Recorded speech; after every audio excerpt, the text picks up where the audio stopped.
Shalom, shalom la famille, que Dieu vous bénisse, que Dieu vous bénisse. Je vous rends grâce à vous qui avez encore le temps de pouvoir écouter les audios. Désolé, hein, on le fait ces temps-ci par audio parce que on a quelques petits soucis techniques. On fait l'enregistrement vidéo, mais certains soucis font que on est obligé de passer à l'audio parce qu'il y a quelque chose qui ne va pas. Mais on espère régler ça au plus vite par la grâce de Dieu. Seigneur, je te rends grâce et je te bénis pour ce temps, je te bénis pour ce moment. Permets, Seigneur, que l'objectif de ce message passe et qu'une vie soit impactée au nom de Jésus. Amen. Alors aujourd'hui, ce n'est pas vraiment une exhortation, c'est vraiment quelque chose que je vais appeler une causerie par rapport à quelques questions qui nous ont été posées. Amen. Ça concerne un peu le mariage, le divorce, le remariage. Et j'aimerais pas être long. Je sais que, bon, on écoute assez déjà de messages sur le mariage, on écoute assez de messages sur le divorce. Et que dans ce domaine-là, il y a beaucoup de points de vue. Voilà, tous les hommes de Dieu, tous les serviteurs de Dieu, même tous les chrétiens n'ont pas le même point de vue. Mais ce qu'il faut comprendre, c'est que le mariage, c'est quelque chose de contraignant. Amen. Le mariage, c'est quelque chose de difficile. Si on t'a dit que c'était facile, on t'a menti. Le mariage, ce n'est pas quelque chose de simple. Tu ne vas pas rentrer dans le mariage et puis tout va aller bien. Ce n'est pas possible. Mais la chose que tu veux, l'objectif que tu veux atteindre dans ton mariage, tu vas te donner les moyens d'y parvenir. C'est ça la différence. Moi, j'ai 18 ans de mariage, 20 ans de vie commune avec mon épouse, 18 ans de mariage. Et aujourd'hui, on est en 2025, ça fait 10 ans. 10 ans que mon épouse et moi, on ne s'est plus jamais pris la tête. On ne s'est plus jamais disputé. On ne s'est plus jamais crié dessus. Pourquoi? Parce qu'on a compris quelque chose. On a compris que dans le mariage, on ne peut pas être d'accord sur tout. Dans le mariage, on ne peut pas être aligné sur tout. Mais on n'est pas obligé de se fâcher. On n'est pas obligé de montrer son mécontentement en criant, en haussant le ton. Et quand ça ne va pas, on a Jésus à qui on peut parler pour nous aider. On a compris que même s'il y a des désaccords, il faut qu'on écoute le point de vue de l'autre, on écoute notre point de vue et qu'on arrive à trouver le juste milieu. S'il y a une décision sur laquelle on n'arrive pas à s'entendre, on reporte la décision. C'est certainement pas le temps de Dieu, c'est certainement pas le moment, on reporte la décision. On ne se prend plus la tête. On arrive à ne pas être d'accord, mais on arrive toujours à trouver un point de vue. C'est ça, en fait, qu'on a compris. Et il y a 10 ans, ça fait 10 ans qu'on ne s'est plus pris la tête, ça fait 10 ans qu'on ne s'est plus crié dessus, parce qu'on a compris que on peut discuter dans l'amour, dans la fraternité, dans l'amitié, sans se fâcher. Voilà, et puis personnellement, moi, ça me coûte trop d'énergie de m'énerver. Donc, si je peux ne pas m'énerver, c'est bien. Amen. Donc ça, on y est parvenu par la grâce de Dieu. Et on est parvenu à ça parce que quand j'arrive à me tromper, quand j'arrive à frustrer mon épouse, quand j'arrive à lui faire mal, l'Esprit de Dieu me reprend de voler. Tu as fait mal à ton épouse, va lui présenter des excuses. Parce qu'on a demandé à Dieu, qui est la troisième personne dans notre mariage, de ne pas nous laisser tranquilles. S'il sait que dans notre mariage, il y a quelque chose qui ne va pas, qu'il nous donne le moyen, qu'il nous fasse signe, qu'il nous parle, qu'il nous interpelle, mais il faut qu'on règle le problème. Amen, amen. Et il y a quelque chose aussi qu'il faut comprendre, c'est que si ton épouse ou ton époux dit que tu lui as fait mal par tes propos, ce que toi-même tu ressens, ce n'est pas important. Qu'est-ce que je veux dire? C'est-à-dire que moi, je n'ai pas à dire que oh, ce que j'ai dit, c'est rien de grave. D'où est la mal? Ça, c'est pas ça le plus important. C'est que ton chéri ou ta chérie dit tu m'as fait mal. C'est ça qui est important.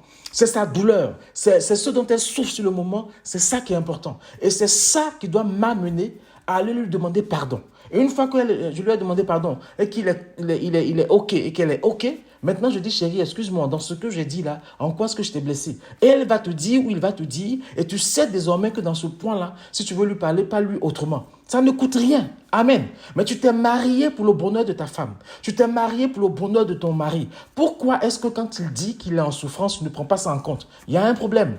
Amen. Donc, voilà. Donc, je précise, je suis marié depuis 18 ans. Le mariage, il y a des hauts et il y a des bas. Mais ce n'est pas le problème des hauts ou des bas. C'est comment on se décide, comment on s'engage à faire que il y a moins de bas et plus de hauts. Comment s'arranger pour que nos bas deviennent des hauts? C'est ça qui doit nous préoccuper. Et si tu t'es marié, que tu restes toi-même encore fixé sur toi-même, centré sur toi-même, je peux te promettre que ça n'ira pas. Amen. Cette introduction-là, c'est vraiment pour vous faire comprendre que le mariage, c'est quelque chose de sérieux. Maintenant, l'autre point que je voudrais aborder, c'est que il y a le divorce. Mais quand Dieu crée le mariage, il ne crée pas le divorce. Bon, j'ai fait plusieurs vidéos sur le mariage, hein. On peut aller le lire. Mais quand il crée le mariage, il ne crée pas le divorce. Parce que dans son esprit, le divorce n'est pas là. Le divorce n'est pas possible. Amen. C'est pour cela, bien-aimés frères et sœurs en Christ, avant de rentrer dans le mariage, il faut te fixer sur l'essentiel. Le Seigneur m'a fait comprendre dans les formations au mariage qu'on a eues, vous savez, les parents, parfois les frères, les sœurs, on est tellement parfois préoccupés par le mariage de quelqu'un de notre famille qu'on oublie parfois nous-mêmes comment notre mariage s'est passé. On oublie parfois nous-mêmes comment on a prié, comment on a géré notre mariage. Et on oublie de prendre ces conseils-là et de les donner. Le Seigneur m'a fait comprendre qu'il est important qu'on comprenne que ce ne sont pas les parents qui se marient. Ce ne sont pas les frères et sœurs qui se marient. C'est nous-mêmes qui nous marions. Donc, c'est nous qui allons vivre dans le mariage avec la femme ou l'homme qu'on a choisi. Amen. Donc, ce choix-là est important. Et quels que soient les conseils qu'on va recevoir, le dernier mot, la dernière parole nous revient à nous et à Dieu. Amen. Donc, ne nous laissons pas impressionner par ce qu'on entend ça et là. Ne nous laissons pas impressionner par tous les conseils, tout ce qu'on peut avoir dehors. Laissons-nous impressionner parce que Dieu va nous dire par rapport à notre conjoint, par rapport à la personne qu'on a choisie. C'est très important. C'est très important. Donc, il faut que tu entres dans le mariage avec tes choix. La Bible dit que l'homme quittera son père et sa mère. Ça veut dire que dans le mariage, là, tu n'emporteras pas ta famille. Tu emporteras toi seul. Et ta femme et toi, vous allez former une nouvelle famille. Amen. Donc, c'est ton choix qui est important. C'est ce que Dieu va te donner comme instruction qui est important. Parce que si le choix de nos familles était les meilleurs choix, ça se saurait. Amen. Ça se saurait. Le nombre de femmes, le nombre d'hommes qui souffrent parce que leurs parents ont choisi, dans les témoignages qu'on a reçus, je peux vous en parler. Il y a même des couples qui sont mariés depuis 40 ans. On a l'impression que leur couple va bien, mais la femme souffre. L'homme souffre parce que ça a été le choix des parents. Ça a été le choix des parents parce que c'est la fille des amis des parents. C'est la fille, non. C'est pas comme ça que ça marche.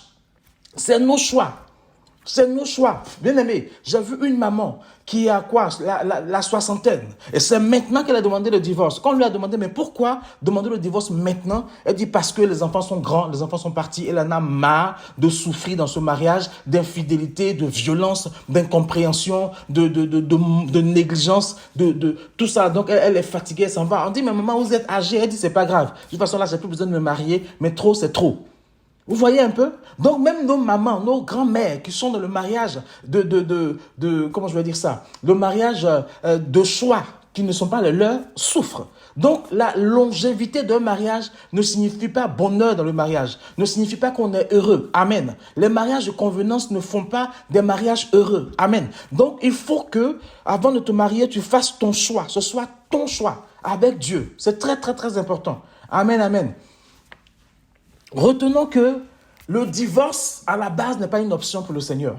Retenons que quand on divorce, c'est comme s'il y a séparation. Mais il y a séparation sans chirurgie. C'est comme si on arrachait deux personnes qui étaient liées. Amen. Et cela crée des dépressions, cela crée des problèmes psychologiques parce qu'il y a une effusion spirituelle de sang que Dieu seul prendra le temps de colmater. Donc le divorce dans le mariage, c'est quelque chose de violent. On ne le voit pas physiquement, mais spirituellement c'est violent, psychologiquement c'est violent. Et ce divorce-là peut avoir un impact dans ton futur mariage. Donc bien aimés frères et sœurs en Christ, pour ne pas avoir à parler de divorce dans ton mariage, pour ne pas avoir à penser au divorce, il faut que ton choix du départ soit le bon choix. Il faut que ton choix du départ soit un bon choix. Amen, amen. Il faut que tu réfléchisses, que tu pries avec Dieu. Il faut que tu passes demander conseil, mais pas aux personnes qui vont t'inquiéter, et aux personnes qui vont te donner des conseils utiles, qui vont prier avec toi et qui vont laisser Dieu te parler, qui vont laisser Dieu t'orienter sur le choix que tu es en train de faire. Il faut que ton projet puisse être un projet que Dieu valide. Femme, il faut que le projet que l'homme te présente puisse être un projet que toi-même tu valides et qu'il te plaît. Parce que dis-toi que ce que l'homme va te donner, toi femme, tu vas le multiplier. Parce que tu as le côté qui va affiner, tu as le côté qui va modéliser, tu as le côté qui va adoucir, tu as le côté qui va raboter la vision de l'homme. Donc il faut que cette vision-là ne soit pas une vision qui t'est imposée, mais soit une vision dans laquelle tu rentres. Bien-aimés frères et sœurs en Christ, avant de rentrer dans le mariage, il faut que le choix soit ton choix. Amen. L'attirance physique n'est pas suffisant pour entrer dans le mariage. Amen. Le fait que le sourire te plaise, le fait que sa manière de faire physiquement te plaise n'est pas suffisant pour entrer dans le mariage. Est-ce que tu te vois en projection avec cette personne? Est-ce que cette personne-là, tu seras digne et fier de la présenter à tes parents? Est-ce que cette personne-là, tu seras fier de tenir sa main dans la rue? Est-ce que cette personne-là, tu seras prête à la défendre? Est-ce qu'elle sera prête à te défendre? Est-ce que vous serez prêt à faire les efforts qu'il faut pour marcher de façon alignée? Est-ce que vous allez prier ensemble? Est-ce que vous allez jeûner ensemble? Est-ce que vous allez faire les projets pour Jésus ensemble? Est-ce que vous êtes alignés sur la manière dont vous allez éduquer les enfants? C'est de toutes ces choses-là qu'il faut parler devant la face de Dieu pour savoir où est-ce qu'on va ensemble. Amen. Le mariage n'est pas l'euphorie du moment va donner place à la réalité du vécu dans le mariage. Bien-aimés frères et sœurs en Christ, il est important quand tu veux rentrer dans le mariage, quand tu as une femme que tu as vu qui te plaise, que tu confies le sujet à quelqu'un, que vous priez ensemble.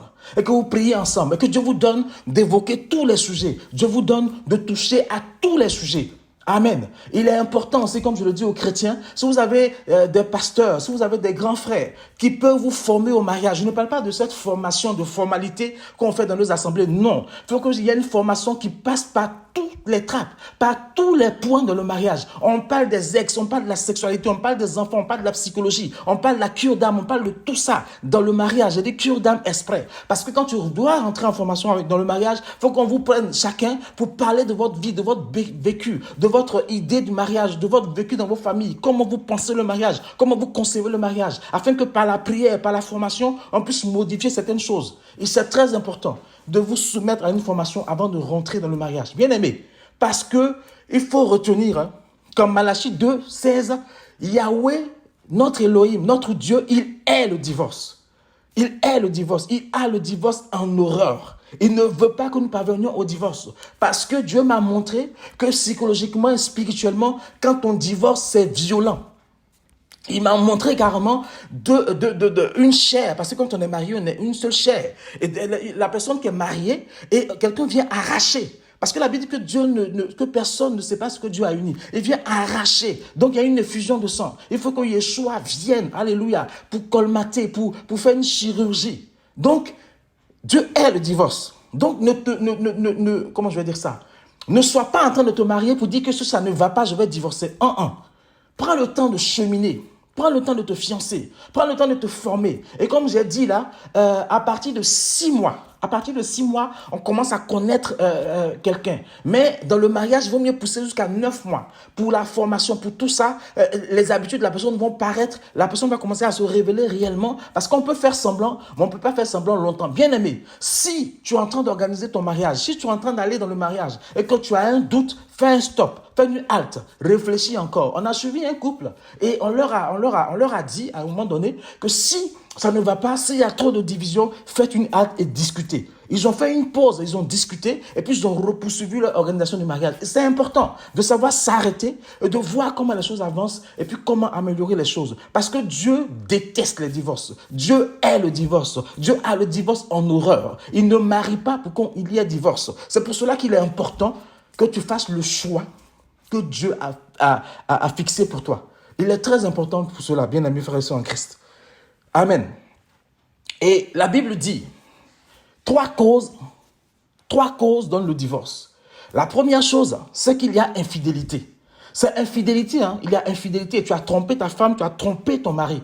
Ça, là, ça donne le divorce. Et tromper, là, ça peut être dans plusieurs choses. La Bible dit que celui qui regarde une femme pour la convoiter a déjà couché avec elle. Donc, quand tu convoites une femme bien-aimée, tu es en adultère, va demander pardon à Dieu. Mais cet adultère-là ne pousse pas encore à la répudiation. Ne pousse pas encore au divorce. Mais quand tu vas dans le lit avec une autre personne, avec une autre femme, et que vous couchez ensemble, ça veut dire que le fait de coucher avec cette personne-là, tu romps le lien sacré qui te liait à ton mari. Donc là, il y a cassure de l'alliance, il y a brisure de l'alliance, il y a séparation. Amen. Là, Dieu dit que si tu as la force de pardonner, tu pardonnes. Mais si tu n'as pas la force de pardonner, que tu veux divorcer, tu peux divorcer. Amen, amen. Bon, même ça encore, ça donne lieu à interprétation, mais je crois que la Bible est claire. Amen. Quand tu te couches avec quelqu'un d'autre, qui n'est pas ta femme ou ton mari, c'est comme si tu es mort à l'ancienne alliance et tu renais dans une alliance nouvelle. Donc, ton mariage est caduc. Mais le pardon, la force que tu as à pardonner fera que ton mariage va reprendre. Il y aura une résurrection. Mais je conseille aux gens qui ont trompé, ou qui ont été trompés, quand vous revenez dans le mariage, quand la personne demande pardon, soyez suivis pendant un peu de temps. Pendant un peu de temps, n'ayez pas d'intimité ensemble. Pendant quelques mois, pendant au moins 6 mois, n'ayez pas d'intimité ensemble. Soyez suivis, priez ensemble, prenez le pasteur, prenez quelqu'un pour vous suivre, afin que tout ce que cet homme qui allait te tromper, ou cette femme qui allait te tromper, a pu ramener de l'extérieur, soit stoppé net. Amen, amen. Que Dieu nous bénisse pour cette première partie. Je vais finir ça dans la deuxième partie, mais c'est vraiment nous interpeller.